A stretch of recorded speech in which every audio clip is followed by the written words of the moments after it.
Hey, welcome back to the Tuesday show on UltraChenTV. So we just talked about events that have happened. But before we go on, I just want to show the shirts off that Justin got me. So here we go. So Justin got me this Felicia shirt here. That's pretty sweet. Yeah, it's really cool. So if you guys don't know, like when the games first came out, they had like it was like the ST art. You've seen the ST art that that has that sketch. I think it's the same artist who might have drawn these before or something like that.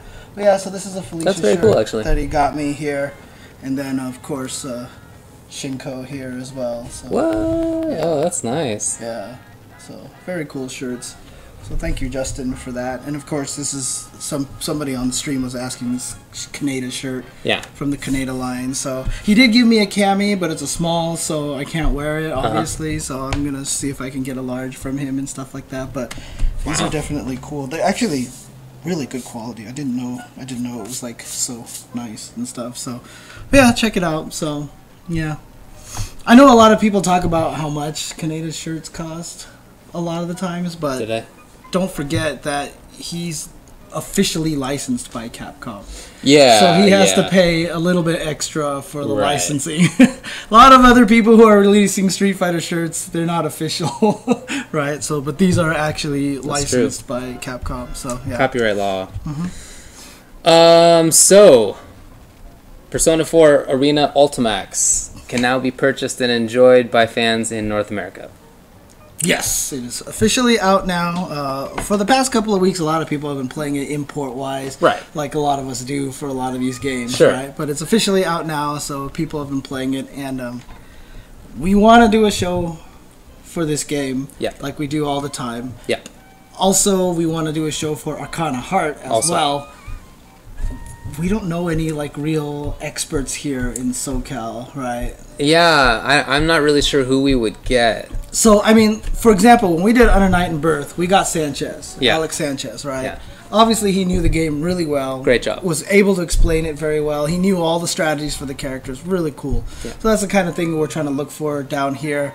Like I said, for Persona, dude, I would love if we could get like Dacid Bro down here. He's always like, I could do something from Skype, but I don't know how well that would work or whatever like that. But we'll figure something out. So. We'll talk about it. I did watch a stream earlier today from Lord Knight where he went through basically what we would be doing, and it was great. You know, he talked about what each of the characters do. You know, kind of the ins and outs of them to some degree, not terribly in depth, but just kind of like the right amount of info. I thought it was really good. So. In the meantime, if you're interested, you can check out Lord Knight's stream and you know, kind of get some info that way. Yeah, I mean, it would be nice to watch because right now it does have that unfortunate reputation of being this one-touch kill game, but a lot of that comes from the shadow characters who don't have burst and such. So if you get a chance to watch some streams and watch some matches, you'll see that it's not always going to be like that. So it's kind of weird how this game is being released because apparently it's slightly different on PS3 and on Xbox 360. There's like an online matchup mode that's a little bit different in PS3. But yeah, I don't know, it's weird. But in any case, if you get the game right now, you can get Adachi and Marie. They can be downloaded free of charge starting today and will remain so until October 7th. But if you wait until after that, then they're $4.99 each. So if you're interested, and of course I would recommend that you be interested, you know, check out the game, pick it up if you haven't picked it up, and if you have, now's the time to get those characters while they're still free. I'm gonna go and do that right after the show. Are you? Oh, sweet. Okay. Yeah, I'm gonna go pick them up because I'm gonna grab a copy of the game at some point in time. Yeah. So cool. But yeah, I just want to make sure. Okay, cool. I think that my new game for the week is definitely gonna be Smash 4. But that's coming out this Friday. For 3DS. No, that's street date. For most people. For most people, yeah, exactly. Yeah, come on, local game store. Oh man. Someone in stream chat. Oh, by the way, shout outs to Mondo who jumped into our stream chat here, always, i.e. Battlegrounds. But also, someone asked me, he asked me about Yatagarasu. I did want to mention the fact that the location test over there in Japan, did I mention this last week or not? I said it was going to happen. Yeah, well, it happened, but we were in it. We were in the location test there. Really? Someone tried to film it, but they said they wouldn't let him bring out cameras, but he actually said that he was like, "Yo, this game is so much better with Maximilian, James Chen, and Ultra David in it." Or something, but apparently we were in that one, so I'm really curious. We're in a video game. I'm terrified. I'm still terrified, and I've been playing this game at the runback. I know. I've been playing Autographs at the runback. I enjoy it. You've been doing well, haven't you? And the interesting thing about it is I hate parries, but there's something about the fact that this game you can parry while holding defensive crouch. Like it makes it more broken. But for some reason, I kind of like that now. Now it's not this crazy all or nothing risk. You know, like, oh, I failed my parry, I died. Now it's like, I failed my parry, I blocked. You know what I mean? And then there's the counter hits that if you get hit right after you did a parry, like they go high or if they hit you out of the air or something, you take so much extra damage and stuff like that. So I don't know. For some reason, I don't mind the parries as much. Cool. I don't know why. It seems like a fun game. Yeah, it's fun. It's fun. So, and I mean, I don't know how good of a game it is because Mondo's good at it, you know, so it might just be a really easy game or something like that. Yeah, that guy's been good at games in this millennium. He beat me last week. I'll get revenge on him, dude. Nice. I'll get revenge on him. He's a good player, actually. You don't see it very often because he's always behind the boards, but he's good at fighting games. Yeah, he's really good. He is. Boom, boom, boom. Okay. Another new news, Eliza for Skullgirls out. Yes, and not only that, but it's a brand new patch as well. So a lot of little extra changes there. I remember reading on there. So a lot of game system mechanic changes, a lot of tweaks. Again, this game is like, it's constantly being tweaked and changed, fixing bugs that people are finding, adding new features and stuff like even in the training mode now, like they have a cross-up spark now. You can turn on a cross-up spark, so if he hits you with a cross-up, it like does this flashy yellow globe or something like that. A large round hit effect. Yeah, so it indicates that it's actually a cross-up. It's like interesting things that they keep doing. Because you know how like when we're playing training mode, we're like, was that a cross-up? I don't know. You're right. I don't know. And now you will 100% know if they hit cross-up or not. So awesome, man. I really respect that. Yeah, I mean, he keeps... Yeah, even said, yeah, that's right. They put a grid display on the screen, even in the air, so like you can measure spacing in the air and stuff like. So yeah, they keep doing a lot of really good stuff. Very smart. Very smart. So definitely get a chance to check the game out. And again, game has a reputation for being very long combos, very difficult combos, and everything like that. That's actually been largely addressed throughout all the versions. The combos are more universal on all the characters. They're much shorter now because of the way they changed the infinite prevention system, so that it only counts ground buttons, not standing and crouching and directional. It's just the buttons on the ground or the buttons in the air, and stuff like that. So definitely, it's on Steam still, good price. Yeah, so check it out. Pick it up. Yeah, pick it up. Definitely. Available on PlayStation Network and Steam. Mm-hmm.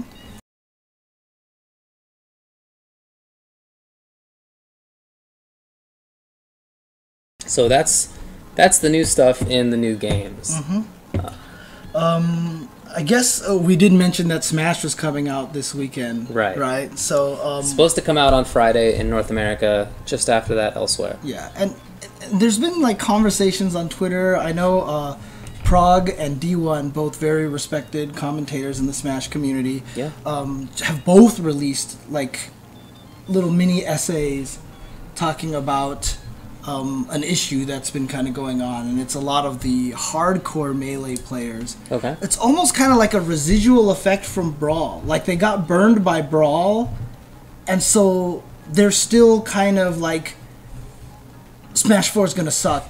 It's all about Melee, and so they're kind of like saying bad things about Smash 4. Are they? Even though the game's not out yet. And stuff like that, and so they're getting very defensive about it. You know what I mean? It's a small group. I don't want to pigeonhole the entire Smash Melee fan base into this, but there's definitely a lot of talk about that. And along with Duran and Winton, D1 and Prague, putting these things out. I mean, I've been trying to encourage a lot of people as well, because I keep getting comments from people like, it's different from Melee. It's different from Melee, and personally, I just want to say that it should be different. It should be. We should be happy that the game is different. For sure.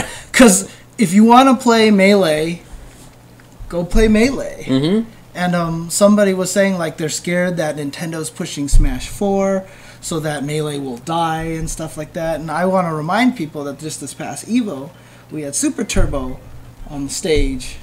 And Super Turbo is a game that's older than a lot of the people who are going to be playing Smash. It's older than some of the people who play Super Turbo, dude. It's older. True. It's older than Chris Tatarian. Yeah. The game is Chris Tatarian. NGL Chris doesn't even know what life is like. Yeah. That where there was no Super Turbo. Right. When he was born, Super Turbo was it's an old game. But I think that's potentially a good example. I think it kind of depends on how Nintendo treats it, but assuming that Nintendo continues to be as open as it seems like they are becoming to the tournament scene, I don't think Melee should have anything to worry about. There are so many people who play Smash, not just competitively, of course. Everybody plays it casually. That I would think that Melee could survive fine. If a Super Turbo scene can survive, okay, it's much smaller than the Melee scene. If that scene can survive, I just don't see any reason why Melee can't. And, it's not just Super Turbo. There are plenty of older games that still survive today. But that said, I do think that Nintendo has a bigger role to play than a Capcom does or a Namco or something like that in terms of keeping the game alive, because Nintendo has, even though they've seemed more open to the tournament scene, they have in the past seemed like they want to control things. Right. And if they want to push Smash 4 at the expense of Melee, they can do it. Yeah. That's within their rights, and it almost wouldn't be that crazy from a marketing perspective, just with respect to people picking up the new game. Obviously bad from a PR community perspective to shut down Melee. But from just kind of a short-sighted advertising point of view, I can understand that. So that might be a concern. Yeah. We'll see. We'll see how Nintendo deals with it. I'm interested to see what goes on. And it's interesting. I'd like to address something Mondo's saying. He's like, every scene is like that. Like MVC2 players hate MVC3. Sure, that happens. ST players hate Street Fighter 4. Sure. A lot of times. But I mean. So Marvel has always been the closest one, right? Marvel 2 players just really were resistant to Marvel 3.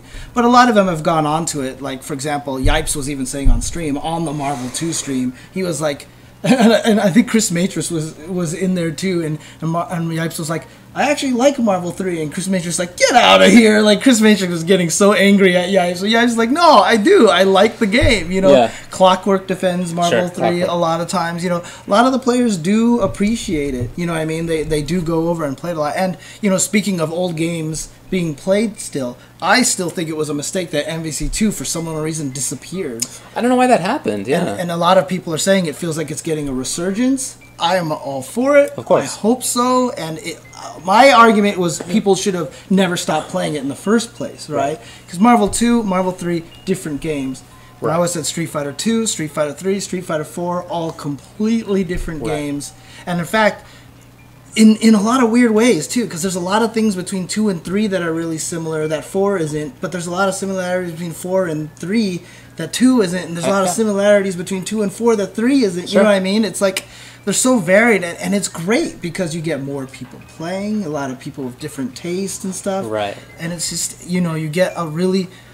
And it's fascinating, too, because if, for example, Smash 4 turns out that, combos are less efficient, like you said... Yeah, less effective, yeah. Like you said, it'd be cool because then we get to see more of a neutral game. Yeah, or at least just be different enough to be kind of... interesting, right? Edge hogging doesn't quite work the same way, I heard, and obviously the DI is a little different. Air moves may have more lag, so that's kind of cool because then some characters who maybe can have a strength on the ground, like Little Mac, and is kind of bad. Because if it was Melee rules, Little Mac will be bad just because he's bad in the air, period. Right? So, but now with the way it's changed, Little Mac might actually have some more viability. For sure, yeah. And so, I mean, again, I don't know how many Smash players even watch our stream, but, I'm just hoping they give it a chance because I just feel like you can develop so many different kind of games out of it that you might actually find that you enjoy. don't look at it like this is not Melee, I don't want to play this. Be like, this is Smash 4, this is different, this is kind of neat. Yeah. And I'll appreciate it for what it is, but since I like Melee, I'll keep playing Melee. You know? You know, I think it's interesting to think about how much experience the scene has with transitioning between games, because it's not that much. A lot of individual players, competitive players in Smash, are also competitive players in Marvel and Street Fighter and whatever. There's a bit of overlap. But there are also lots of people who don't have any overlap at all. It's just been Melee. And for some of them it's also Brawl, but like you're saying, some of it's just Melee. So there's not a lot of experience with transitioning between games in a way that you and I have done a billion times, right? I mean, and it's not just people who played Street Fighter. Everything, man. Tekken and Soul Calibur, it's been like that the entire time. NRS games been like that the entire time. Arc Systems games, the entire, that's just how everything happens. Smash is kind of a rarity in how few games there have been, really. So for us, like if I approach a new game, like we were just picking up Under Night, right? It's a brand new game. We don't have any experience with it, and we kind of know like what to do. You know what I mean? Like what to look for, kind of like what to. Or like how to think about things, how to think about like what can lead to good things, what can lead to bad things. I mean, that's nothing that like we're innately good at. We just done it before, is all. Right. So I kind of wonder if part of the hesitance to accept a new game is based in that. Yeah, I mean, like I said right at the beginning, I feel like Brawl burned them really badly. I can totally understand that. Because I mean, obviously there's a lot of Brawl fans out there. There is some justification. The tripping is like the biggest one. Yeah, it's not without merit. Tripping and Sakurai literally saying, you guys shouldn't be playing my game competitively. Right. Yeah, imbalance. And, and stuff like that. But I feel like because they got burned by that, they lost that chance to learn how to adapt to new stuff. I don't want to cast any doubt on any of that or say that that's not a reasonable response, because it is. Absolutely. But the net is that they might not have that much experience with adopting a new game. So let me just say that yes, exactly what you said. I'm not saying that the Melee players are being stubborn or pig-headed, that they're wrong and you guys are stupid or whatever. No, you're absolutely justified in feeling this way, but I would like you to give it a shot and try to look at it as a new game perspective. Maybe you might find something that you'll really enjoy out of it that you weren't expecting. That happens a lot. A lot of Third Strike players, when they went to Street Fighter 4, found a lot of things that they enjoyed. You know what I mean? They did. They also found a lot of problems with it. Absolutely. And presumably that'll happen this time as well. Yeah, but a lot of them still play it, right? A lot of them still played it. Hey, whatever. A lot of them didn't. A lot of them didn't end up playing it. Which is fine. Totally fine. Just give it a good go. See if it's good. See if it's good. Agreed. We'll see, man. Okay. I'm really excited for it, dude. The characters are nuts. There's a lot of crazy options in there that I'm really looking forward to. Well, I won't be getting it till Friday, but we'll see. Really? Oh, did you pre-order it or something? I pre-ordered it. From a big store? From Amazon. Oh, man. So, you would. Yeah, because you know me. I'm an Amazon junkie, too. Well, I'll be playing it at least Thursday, maybe Wednesday. Oh, that's tomorrow. Yeah, so maybe tomorrow, maybe Thursday, so... Okay. Anyways, let's take a break. Okay, no problem. When we come back, we'll talk about kind of interesting thing, top 10 sort of Street Fighter rankings thing. So, it's an interesting idea. We'll talk about it more when we come back.